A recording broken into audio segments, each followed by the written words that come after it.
বন্ধুরা সবাইকে আসসালামু আলাইকুম। আরও একটি নতুন ব্লগে আপনাদেরকে স্বাগতম। তো আপনারা সবাই জানেন তীব্র তাপদাহ শুরু হয়েছে, অনেক গরম। এতদিন পর্যন্ত আমাদের ছাগলের ঘরে কোনো ফ্যান ছিল না। তো আমরা গতকালকে গরুর খামারের ভিতরে একটা অবশিষ্ট প্রয়োজনহীন ফ্যান ছিল, ওটা আইনা ছাগলের ঘরে লাগাই দিছি। তো আশা করি ছাগলগুলো এখন ভালো থাকবে, কারণ গরমের ভিতরে ছাগলগুলো প্রায় সময় যে বিভিন্ন ছায়ার মধ্যে থাকতো, বিভিন্ন জায়গায় লুকিয়ে গরম থেকে বাঁচার চেষ্টা করতো, কিন্তু তারপরেও সবাই ধরে ধরে নিঃশ্বাস নিত, নিঃশ্বাসই আর থামতো না। আর কিছুদিন আগে জানেন আমাদের একটা ছাগল অতিরিক্ত গরমের কারণে স্ট্রোক করে মারা গেছে। তো মাঝখানে বৃষ্টি ছিল, সে কারণে ফ্যানের ব্যবস্থা করা হয় না, কারণ বৃষ্টিতে ঠান্ডা ছিল মোটামুটি। তো এখন আপাতত আবার গরম যেহেতু বেড়ে গেছে, তো সে কারণে আবার আমরা একটা ফ্যানের ব্যবস্থা করে দিলাম। খাদিজা ছোট বাবুগুলো নিয়ে খেলাধুলা করতেছে। তো চিন্তা করলাম যে সবসময় ফ্যানটা ছেড়ে রাখবো না, আশা করি যখন গরম বেশি হবে, মানে 10টা 11টা, দেখেন এখন মাত্র 10টা বাজে। এখন 10টা বাজে, কি পরিমাণ সূর্যের তাপ আমি চোখ মেলতে পারতেছি না।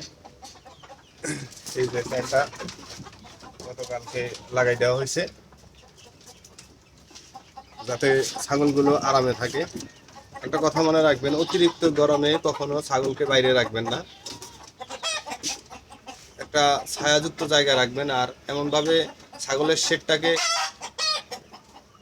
করবেন যাতে অতিরিক্ত গরম থাকলেও ছাগল ঠান্ডার মধ্যে থাকে।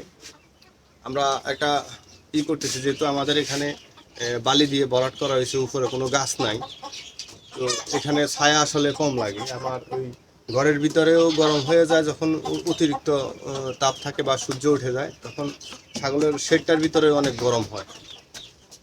তো আমরা এবার চেষ্টা করতেছি যে বাহিরে যাতে বালির যে মাঠটা আছে এটাতে, যেমন কি আমি দেখাই, এই যে পুরো মাঠটাই কিন্তু বালি দিয়ে ভরাট করা, সে কারণে বালির এক্সট্রা একটা গরম আছে। তো যাতে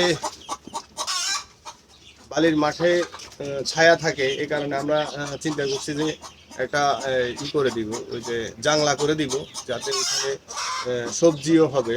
ধরেন আপনার পুরো লাউয়ের চাষ করলাম, ঝিঙ্গার চাষ করলাম, বটবটি চাষ করলাম, আর ওইটার কারণে নিচে একটা ছায়া থাকবে, ছাগলগুলো যাতে ওখানে থাকতে পারে। তো আজকে এই পর্যন্তই। আমাদের একটা ছাগল মারা গেছে শুধুমাত্র গরমে, অতিরিক্ত গরমের কারণে।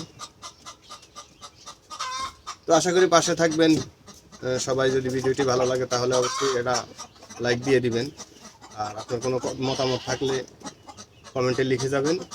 আবারও কোনো দেখা হবে নেক্সট কোনো ভিডিওতে। আসসালামু আলাইকুম।